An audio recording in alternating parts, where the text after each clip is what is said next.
ನಮಸ್ತೆ ಮಕ್ಕಳ, welcome back to my channel. Please like, share and subscribe my channel. ಮಕ್ಕಳ, ಇವತ್ತು ನಾವು 10ನೇ ತರಗತಿ ಕನ್ನಡದಲ್ಲಿ ಭಾಗ್ಯಶಿಲ್ಪಿಗಳು ಈ ಒಂದು ಗದ್ಯ ಭಾಗಕ್ಕೆ ಸಂಬಂಧಪಟ್ಟಂತಹ ಎಲ್ಲ ಅಭ್ಯಾಸ ಪ್ರಶ್ನೋತ್ತರಗಳನ್ನ ಈಗ ನೋಡ್ತಾ ಹೋಗೋಣ. ಮೊದಲಿಗೆ ಲೇಖಕರ ಪರಿಚಯ. ಡಿ.ಎಸ್. ಜಯಪ್ಪಗೌಡ ಅವರು ಚಿಕ್ಕಮಗಳೂರು ಜಿಲ್ಲೆಯ ಮೂಡಿಗೆರೆ ತಾಲೂಕಿನ ದಾರದಹಳ್ಳಿಯಲ್ಲಿ ಸಾಮಾನ್ಯ ಶಕ 1947ರಲ್ಲಿ ಜನಿಸಿದರು. ದಾರದಹಳ್ಳಿ ಸುಬ್ಬೇಗೌಡ ಜಯಪ್ಪಗೌಡ ಎಂಬುದು ಇವರ ಪೂರ್ಣ ಹೆಸರು. ಕರ್ನಾಟಕ ಗ್ರಾಮೀಣ ಸಂಸ್ಥೆಗಳು, ಕರ್ನಾಟಕದ ಕಡಲಾಚೆಯ ಸಂಪರ್ಕಗಳು, ಮೈಸೂರು ಒಡೆಯರ್, ಜನಪದ ಆಟಗಳು, ಸರ್ ಎಂ ವಿಶ್ವೇಶ್ವರಯ್ಯನವರ ಕಾರ್ಯಸಾಧನೆಗಳು ಮುಂತಾದವು ಶ್ರೀಯುತರ ಪ್ರಮುಖ ಕೃತಿಗಳಾಗಿವೆ. ಇವರಿಗೆ ಕರ್ನಾಟಕದ ಕಡಲಾಚೆಯ ಸಂಪರ್ಕಗಳು ಕೃತಿಗೆ ಕರ್ನಾಟಕ ಸಾಹಿತ್ಯ ಅಕಾಡೆಮಿ ಪ್ರಶಸ್ತಿ ಲಭಿಸಿದೆ. ಧಾರವಾಡ ಕರ್ನಾಟಕ ಸಂಘದ ಸಂಶೋಧನಾ ಬಹುಮಾನಕ್ಕೆ ಭಾಜರಾಗಿದ್ದಾರೆ. ಫಸ್ಟ್ ಹೆಡಿಂಗ್ ನೋಡಿ ಮಕ್ಕಳ. ಈ ಪ್ರಶ್ನೆಗಳಿಗೆ ಒಂದು ವಾಕ್ಯದಲ್ಲಿ ಉತ್ತರಿಸಿ. ಪ್ರಶ್ನೆ 1. ನಾಲ್ವಡಿ ಕೃಷ್ಣರಾಜ ಒಡೆಯರು ಯಾವಾಗ ಪಟ್ಟಾಭಿಷಿಕ್ತರಾದರು?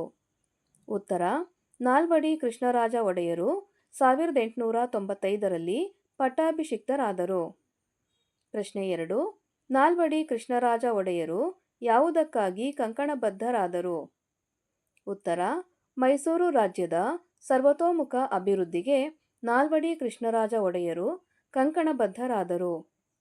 ಪ್ರಶ್ನೆ 3. ಏಷ್ಯಾ ಖಂಡದಲ್ಲಿಯೇ ಮೊದಲು ಪ್ರಾರಂಭಿಸಿದ ಜಲ ವಿದ್ಯುತ್ ಯೋಜನೆ ಯಾವುದು? ಉತ್ತರ: ಶಿವನಸಮುದ್ರದ ಜಲವಿದ್ಯುತ್ ಉತ್ಪಾದನಾ ಕೇಂದ್ರ ಏಷ್ಯಾ ಖಂಡದಲ್ಲಿಯೇ ಮೊದಲು ಪ್ರಾರಂಭಿಸಿದ ಜಲವಿದ್ಯುತ್ ಯೋಜನೆಯಾಗಿದೆ. ಪ್ರಶ್ನೆ 4. ಬ್ರಿಟಿಷ್ ಸರ್ಕಾರ ವಿಶ್ವೇಶ್ವರಯ್ಯ ಅವರಿಗೆ ಯಾವ ಪದವಿ ನೀಡಿ ಗೌರವಿಸಿತು? ಉತ್ತರ: ಬ್ರಿಟಿಷ್ ಸರ್ಕಾರ ವಿಶ್ವೇಶ್ವರಯ್ಯ ಅವರಿಗೆ ಸರ್ ಪದವಿಯನ್ನು ನೀಡಿ ಗೌರವಿಸಿತು. ಪ್ರಶ್ನೆ 5. ವಿಶ್ವೇಶ್ವರಯ್ಯನವರು ದಿವಾನರನ್ನಾಗಿ ನೇಮಿಸಿದವರು ಯಾರು? ಉತ್ತರ: ವಿಶ್ವೇಶ್ವರಯ್ಯನವರನ್ನು ದಿವಾನರನ್ನಾಗಿ ನೇಮಿಸಿದವರು ನಾಲ್ವಡಿ ಕೃಷ್ಣರಾಜ ಒಡೆಯರ್. ಪ್ರಶ್ನೆ 6. ವಿಶ್ವೇಶ್ವರಯ್ಯನವರ ಹುಟ್ಟುಹಬ್ಬದ ನೆನಪಿಗಾಗಿ ಯಾವ ದಿನಾಚರಣೆಯನ್ನು ಮಾಡಲಾಗುತ್ತಿದೆ? ಉತ್ತರ: ವಿಶ್ವೇಶ್ವರಯ್ಯನವರ ಹುಟ್ಟುಹಬ್ಬದ ನೆನಪಿಗಾಗಿ ಎಂಜಿನಿಯರ್ಸ್ ದಿನಾಚರಣೆಯನ್ನು ಆಚರಿಸಲಾಗುತ್ತಿದೆ. ನೆಕ್ಸ್ಟ್ ಹೆಡಿಂಗ್ ನೋಡಿ ಮಕ್ಕಳ. ಕೆಳಗಿನ ಪ್ರಶ್ನೆಗಳಿಗೆ 3-4 ವಾಕ್ಯಗಳಲ್ಲಿ ಉತ್ತರಿಸಿ. ಪ್ರಶ್ನೆ 1. ನಾಲ್ವಡಿ ಕೃಷ್ಣರಾಜ ಒಡೆಯರ ಕಾಲದಲ್ಲಿ ಯಾವ ಕ್ಷೇತ್ರಗಳು ಸ್ವಯಂ ಆಡಳಿತ ಕ್ಷೇತ್ರಗಳಾದವು? ಉತ್ತರ: ನಾಲ್ವಡಿ ಕೃಷ್ಣರಾಜ ಒಡೆಯರ ಕಾಲದಲ್ಲಿ ಗ್ರಾಮ ನೈರ್ಮಲೀಕರಣ, ವೈದ್ಯಕೀಯ ಸಹಾಯ, ವಿದ್ಯಾ ಪ್ರಚಾರ, ನೀರಿನ ಸೌಕರ್ಯ, ಪ್ರಯಾಣ ಸೌಲಭ್ಯ ಮುಂತಾದವು ಸ್ವಯಂ ಆಡಳಿತ ಕ್ಷೇತ್ರಗಳಾದವು. ಪ್ರಶ್ನೆ 2. ನಾಲ್ವಡಿ ಕೃಷ್ಣರಾಜರ ಕಾಲದಲ್ಲಿ ಯಾವ ನೀರಾವರಿ ಯೋಜನೆಗಳು ಕಾರ್ಯರೂಪಕ್ಕೆ ಬಂದವು? ಉತ್ತರ: ನಾಲ್ವಡಿ ಕೃಷ್ಣರಾಜ ಒಡೆಯರ ಕಾಲದಲ್ಲಿ 1900ರಲ್ಲಿ ಕಾವೇರಿ ನದಿ ನೀರಿನಿಂದ ಪ್ರಾರಂಭಿಸಿದ ಶಿವನಸಮುದ್ರ ಜಲವಿದ್ಯುತ್ ಯೋಜನೆ, 1907ರಲ್ಲಿ ವಾಣಿ ವಿಲಾಸ ಸಾಗರ ಅಣೆಕಟ್ಟು ಮತ್ತು 1911ರಲ್ಲಿ ಕೃಷ್ಣರಾಜಸಾಗರ ಅಣೆಕಟ್ಟು ನಿರ್ಮಾಣ ಮುಂತಾದ ನೀರಾವರಿ ಯೋಜನೆಗಳು ಕಾರ್ಯರೂಪಕ್ಕೆ ಬಂದವು. ಪ್ರಶ್ನೆ 3. ವಿಶ್ವೇಶ್ವರಯ್ಯನವರು ಶಿಕ್ಷಣದ ಬಗ್ಗೆ ಏನೆಂದು ಹೇಳಿದ್ದಾರೆ? ಉತ್ತರ: ವಿಶ್ವೇಶ್ವರಯ್ಯನವರು ಶಿಕ್ಷಣದ ಬಗ್ಗೆ ಆಧುನಿಕ ಶಿಕ್ಷಣವು ಎಲ್ಲ ಸಮಸ್ಯೆಗಳಿಗೂ ಪರಮೋಚ್ಚ ಪರಿಹಾರ, ಶಿಕ್ಷಣವು ಸಂಜೀವಿನಿ, ಶಿಕ್ಷಣಕ್ಕಾಗಿ ಶಿಕ್ಷಣವಿರಬೇಕು, ಅದು ಪ್ರಗತಿಪರ ರಾಜ್ಯದಲ್ಲಿ ಕೆಲವೇ ಜನರ ಸೊತ್ತಾಗದೆ ಎಲ್ಲರ ಆಜನ್ಮಸಿದ್ಧ ಹಕ್ಕಾಗಬೇಕು ಎಂದು ಹೇಳಿದ್ದಾರೆ. ಪ್ರಶ್ನೆ 4. ನೆಹರು ಅವರು ವಿಶ್ವೇಶ್ವರಯ್ಯನವರ ಬಗ್ಗೆ ಏನೆಂದು ಹೇಳಿದ್ದಾರೆ?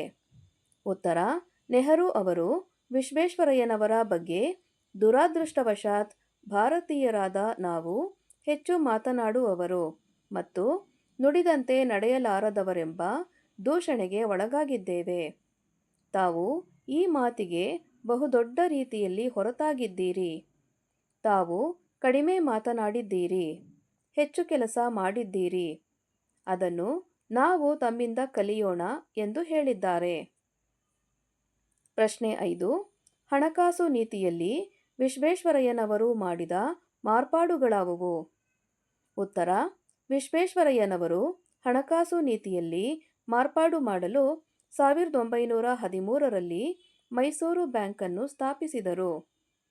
ಕೈಗಾರಿಕೆಗಳ ಅಭಿವೃದ್ಧಿಗೆ ಫೀಡರ್ ಬ್ಯಾಂಕ್ ಹಾಗೂ ಕೈಗಾರಿಕಾ ಹೂಡಿಕೆ ಮತ್ತು ಅಭಿವೃದ್ಧಿ ನಿಧಿಗಳನ್ನು ಸ್ಥಾಪಿಸಿದರು.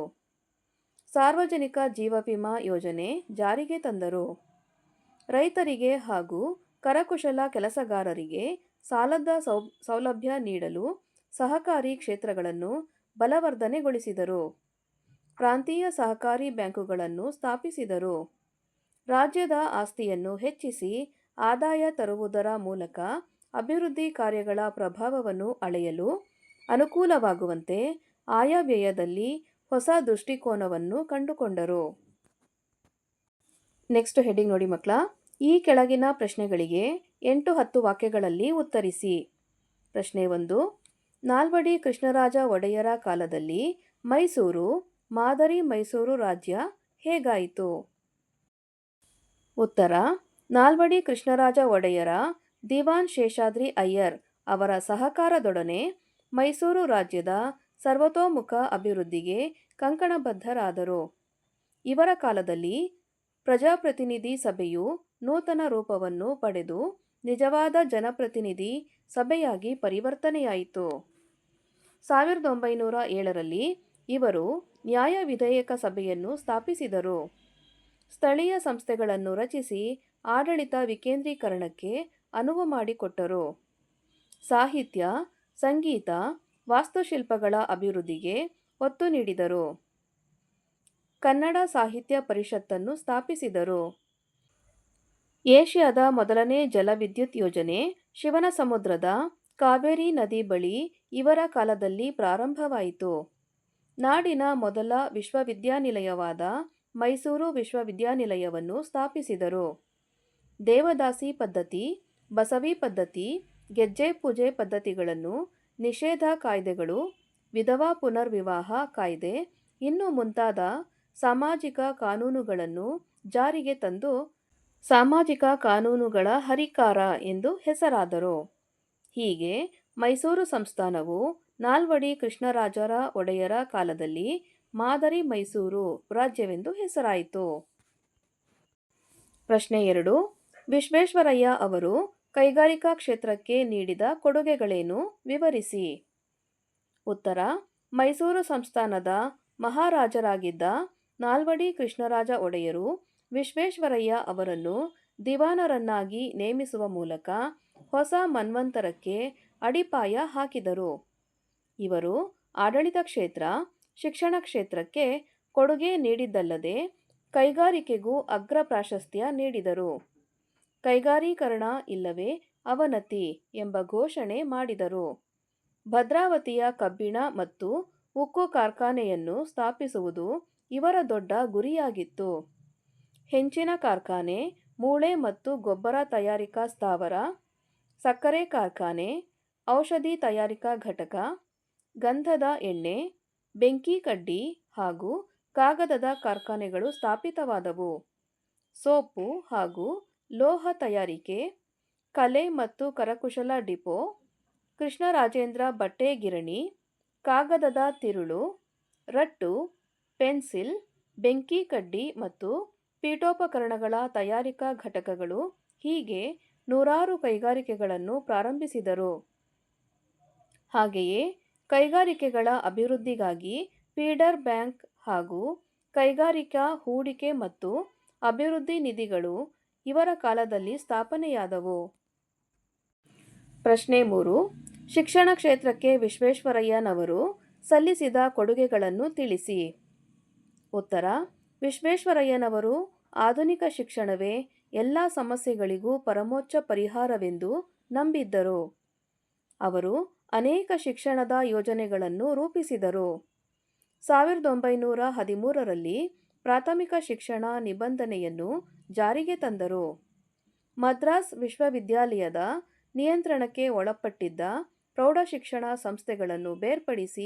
ಸಂಸ್ಥಾನವೇ ಪ್ರೌಢಶಿಕ್ಷಣದ ಅಂತಿಮ ಪರೀಕ್ಷೆ ನಡೆಸುವ ಯೋಜನೆಯನ್ನು ರೂಪುಗೊಳಿಸಿದರು.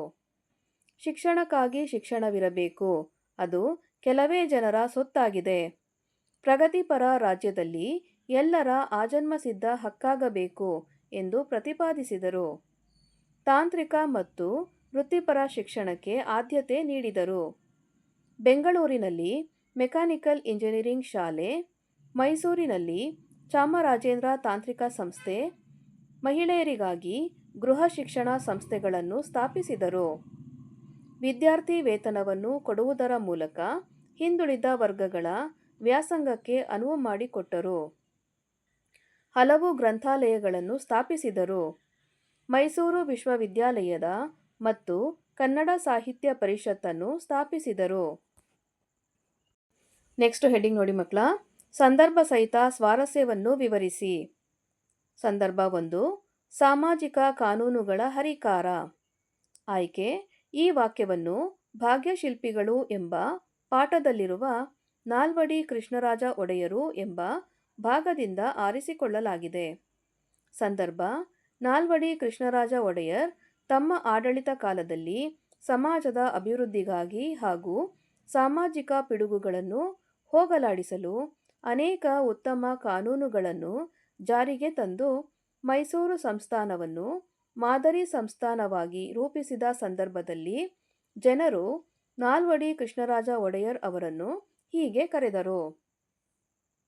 ಸ್ವಾರಸ್ಯ: ರಾಜ್ಯದಲ್ಲಿದ್ದ ಸಾಮಾಜಿಕ ಪಿಡುಗುಗಳನ್ನು ಹೋಗಲಾಡಿಸಲು ಅನೇಕ ಸಾಮಾಜಿಕ ಕಾನೂನುಗಳನ್ನು ಜಾರಿಗೆ ತಂದ ಅವರನ್ನು ಸಾಮಾಜಿಕ ಕಾನೂನುಗಳ ಹರಿಕಾರ ಎಂದು ಜನರು ಕರೆದಿರುವುದು ಸೂಕ್ತವಾಗಿದೆ. ಸಂದರ್ಭ 2, ಅವರ ಸಾಧನೆಯ ಕಿರೀಟಕ್ಕೆ ಮತ್ತೊಂದು ಗರಿಯನ್ನು ಸೇರಿಸಿತು. ಆಯ್ಕೆ: ಈ ವಾಕ್ಯವನ್ನು ಡಿ. ಎಸ್. ಜಯಪ್ಪಗೌಡ ಅವರು ರಚಿಸಿರುವ ದಿವಾನ್ ಸರ್ ಎಂ ವಿಶ್ವೇಶ್ವರಯ್ಯನವರ ಕಾರ್ಯಸಾಧನೆಗಳು ಕೃತಿಯಿಂದ ಆರಿಸಲಾದ ಭಾಗ್ಯಶಿಲ್ಪಿಗಳು ಎಂಬ ಪಾಠದಿಂದ ಆರಿಸಿಕೊಳ್ಳಲಾಗಿದೆ.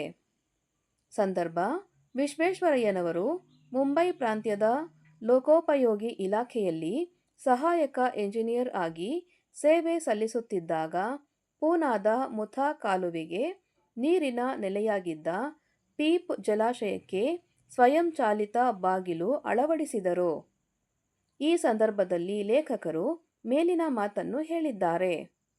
ಸ್ವಾರಸ್ಯ: ವಿಶ್ವೇಶ್ವರಯ್ಯನವರ ಸಾಧನೆಗೆ ಲಭಿಸಿದ ಕೀರ್ತಿ ಅವರಲ್ಲಿದ್ದ ಬುದ್ಧಿಶಕ್ತಿ ಹಾಗೂ ಅನ್ವೇಷಣಾ ಸಾಮರ್ಥ್ಯವನ್ನು ಈ ಮೇಲಿನಂತೆ ಸ್ವಾರಸ್ಯಪೂರ್ಣವಾಗಿ ಹೇಳಿದ್ದಾರೆ.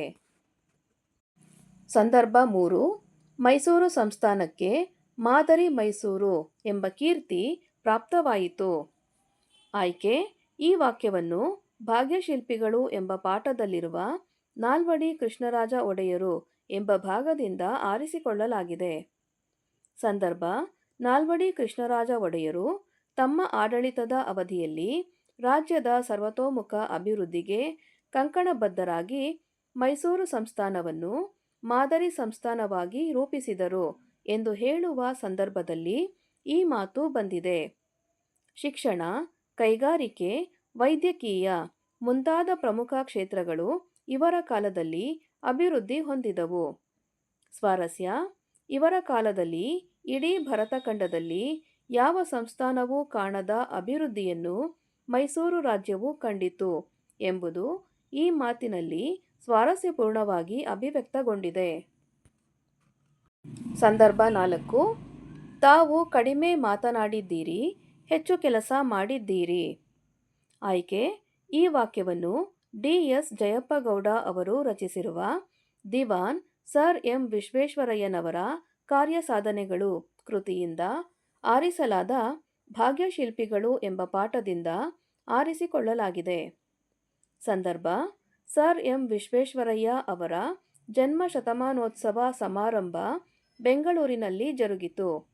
ಆಗ ಅಂದಿನ ಪ್ರಧಾನಿಗಳಾಗಿದ್ದ ಜವಾಹರಲಾಲ್ ನೆಹರು ಅವರು ಸರ್ ಎಂ ವಿಶ್ವೇಶ್ವರಯ್ಯನವರ ಬಗ್ಗೆ ಮಾತನಾಡುತ್ತಾ ಈ ಮಾತನ್ನು ಹೇಳಿದರು. ತಾವು ಕಡಿಮೆ ಮಾತನಾಡಿದ್ದೀರಿ, ಹೆಚ್ಚು ಕೆಲಸ ಮಾಡಿದ್ದೀರಿ. ಅದನ್ನು ನಾವು ತಮ್ಮಿಂದ ಕಲಿಯೋಣ ಎಂದು ಆ ಸಂದರ್ಭದಲ್ಲಿ ಹೊಗಳಿದರು. ಸ್ವಾರಸ್ಯ, ಈ ಮಾತುಗಳಲ್ಲಿ ಸರ್ ಎಂ ವಿಶ್ವೇಶ್ವರಯ್ಯ ಅವರು ಸಲ್ಲಿಸಿದ ಅಗಾಧ ಸೇವೆ ಇಡೀ ಭಾರತಾದ್ಯಂತ ಎಲ್ಲರ ಮನ ಸೆಳೆದಿತ್ತು ಎಂಬುದರ ಜೊತೆಗೆ ಅವರ ಕರ್ತವ್ಯ ನಿಷ್ಠೆ ಎಲ್ಲರಿಗೂ ಮಾದರಿಯಾಗಿತ್ತು ಎಂಬುದು ಈ ಮಾತಿನಲ್ಲಿ ಸ್ವಾರಸ್ಯಪೂರ್ಣವಾಗಿ ವ್ಯಕ್ತವಾಗಿದೆ. ಸಂದರ್ಭ 5. ನಾಳೆ ಮಾಡುವುದನ್ನು ಇಂದೇ ಮಾಡು. ಆಯ್ಕೆ: ಈ ವಾಕ್ಯವನ್ನು ಡಿ.ಎಸ್. ಜಯಪ್ಪಗೌಡ ಅವರು ರಚಿಸಿರುವ ದಿವಾನ್ ಸರ್ ಎಂ ವಿಶ್ವೇಶ್ವರಯ್ಯನವರ ಕಾರ್ಯಸಾಧನೆಗಳು ಕೃತಿಯಿಂದ ಆರಿಸಲಾದ ಭಾಗ್ಯಶಿಲ್ಪಿಗಳು ಎಂಬ ಪಾಠದಿಂದ ಆರಿಸಿಕೊಳ್ಳಲಾಗಿದೆ. ಸಂದರ್ಭ: ಈ ಮಾತನ್ನು ವಿಶ್ವೇಶ್ವರಯ್ಯನವರ ಕಾರ್ಯದಕ್ಷತೆಯನ್ನು ಕುರಿತು ವಿವರಿಸುವ ಸಂದರ್ಭದಲ್ಲಿ ಲೇಖಕರು ಈ ಮಾತನ್ನು ಹೇಳಿದ್ದಾರೆ. ವಿಶ್ವೇಶ್ವರಯ್ಯನವರು ಇಂದು ಮಾಡುವುದನ್ನು ಈಗಲೇ ಮಾಡಬೇಕೆಂಬ ತುಡಿತ ಹೊಂದಿದ್ದ ಪುಟಿಯುವ ಚೈತನ್ಯವಾಗಿದ್ದರು. ಅವರು ಇಂಜಿನಿಯರ್ ಆಗಿ ಭಾರತದ ವಿವಿಧ ಭಾಗಗಳಲ್ಲಿ ಅವಿರತವಾಗಿ ಅಭಿವೃದ್ಧಿ ಕೆಲಸಗಳನ್ನು ಮಾಡಿದ ಬಗ್ಗೆ ಲೇಖಕರು ಈ ಸಂದರ್ಭದಲ್ಲಿ ವಿವರಿಸಿದ್ದಾರೆ.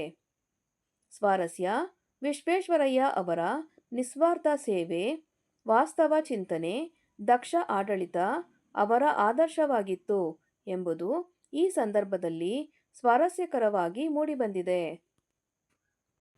ನೆಕ್ಸ್ಟ್ ಹೆಡ್ಡಿಂಗ್ ನೋಡಿ ಮಕ್ಕಳ. ಕೆಳಗಿನ ಪ್ರಶ್ನೆಗಳಿಗೆ ಅಥವಾ ಅಪೂರ್ಣ ಹೇಳಿಕೆಗಳಿಗೆ 4 ಉತ್ತರಗಳನ್ನು ನೀಡಲಾಗಿದೆ. ಅವುಗಳಲ್ಲಿ ಸೂಕ್ತವಾದ ಉತ್ತರವನ್ನು ಆರಿಸಿ ಕ್ರಮಾಕ್ಷರದೊಂದಿಗೆ ಬರೆಯಿರಿ. ಮೊದಲನೇದಾಗಿ, ಸ್ವತಂತ್ರ ವಾಕ್ಯಗಳಾಗಿ ನಿಲ್ಲಬಲ್ಲ ಅನೇಕ ಉಪವಾಕ್ಯಗಳೊಡನೆ ಒಂದು ಪೂರ್ಣಾಭಿಪ್ರಾಯದ ವಾಕ್ಯವಾಗಿದ್ದರೆ ಅದು ಡ್ಯಾಶ್ ವಾಕ್ಯ. ಮಕ್ಕಳ, ಇಲ್ಲಿರೋ ಆಯ್ಕೆಗಳಲ್ಲಿ ಸರಿಯಾದ ಉತ್ತರ ಆಯ್ಕೆ ಇ, ಸಂಯೋಜಿತ ವಾಕ್ಯ. ಎರಡನೇದಾಗಿ, ಒಂದು ಪೂರ್ಣ ಕ್ರಿಯಾಪದದೊಂದಿಗೆ ಸ್ವತಂತ್ರವಾಗಿರುವ ವಾಕ್ಯವನ್ನು ಡ್ಯಾಶ್ ವಾಕ್ಯ ಎನ್ನುವರು. ಇದಕ್ಕೆ ಸರಿಯಾದ ಉತ್ತರ ಆಯ್ಕೆ ಇ, ಸಾಮಾನ್ಯ ವಾಕ್ಯ. ಮೂರನೇದಾಗಿ, ಒಂದು ಅಥವಾ ಅನೇಕ ವಾಕ್ಯಗಳು ಒಂದು ಪ್ರಧಾನ ವಾಕ್ಯಕ್ಕೆ ಅಧೀನವಾಗಿದ್ದರೆ ಅಂತಹ ವಾಕ್ಯವನ್ನು ಡ್ಯಾಶ್ ಎನ್ನುತ್ತೇವೆ. ಇದಕ್ಕೆ ಸರಿಯಾದ ಉತ್ತರ ಆಯ್ಕೆ ಅ, ಮಿಶ್ರವಾಕ್ಯ. ನಾಲ್ಕನೇದಾಗಿ, ಪುಟಿಯುವ ಚೈತನ್ಯ ನಾಳೆ ಮಾಡುವುದನ್ನು ಇಂದೇ ಮಾಡು, ಇಂದು ಮಾಡುವುದನ್ನು ಈಗಲೇ ಮಾಡು ಎಂಬ ತುಡಿತ ಅವರದ್ದಾಗಿತ್ತು. ಈ ವಾಕ್ಯದಲ್ಲಿ ಬಳಸಬೇಕಾದ ಲೇಖನ ಚಿಹ್ನೆ ಡ್ಯಾಶ್. ಇದಕ್ಕೆ ಸರಿಯಾದ ಉತ್ತರ ಆಯ್ಕೆ ಅ, ಅಲ್ಪವಿರಾಮ. ಐದನೇದಾಗಿ, ತಾವು ಕಡಿಮೆ ಮಾತನಾಡಿದ್ದೀರಿ, ಹೆಚ್ಚು ಕೆಲಸ ಮಾಡಿದ್ದೀರಿ. ಈ ವಾಕ್ಯದಲ್ಲಿ ಬಿಟ್ಟು ಹೋಗಿರುವ ಲೇಖನ ಚಿಹ್ನೆ ಡ್ಯಾಶ್. ಇದಕ್ಕೆ ಸರಿಯಾದ ಉತ್ತರ ಆಯ್ಕೆ ಆ, ಅರ್ಧವಿರಾಮ. ನೆಕ್ಸ್ಟ್ ಹೆಡ್ಡಿಂಗ್ ನೋಡಿ ಮಕ್ಕಳ.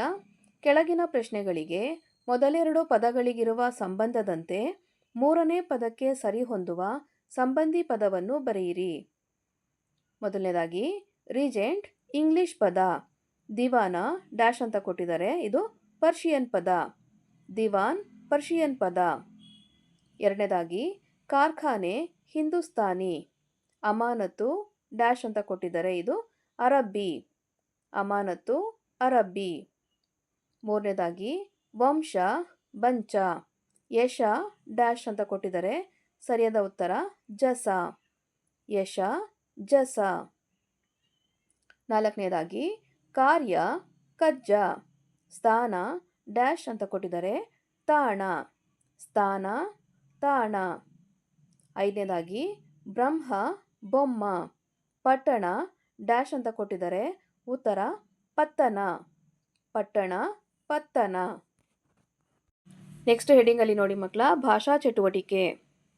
ಫಸ್ಟ್ ಹೆಡ್ಡಿಂಗು, ಕೊಟ್ಟಿರುವ ಪದಗಳ ತತ್ಸಮ ತದ್ಭವವನ್ನು ಬರೆಯಿರಿ. ನೋಡಿ, ವಂಶ ಬಂಚ, ಸ್ಥಾನ ತಾಣ, ಯಶ ಜಸ, ಪಟ್ಟಣ ಪತ್ತನ, ಕಾರ್ಯ ಕಜ್ಜ. ಇವಿಷ್ಟು ತತ್ಸಮ ತದ್ಭವದ ಪದಗಳಾಗಿವೆ.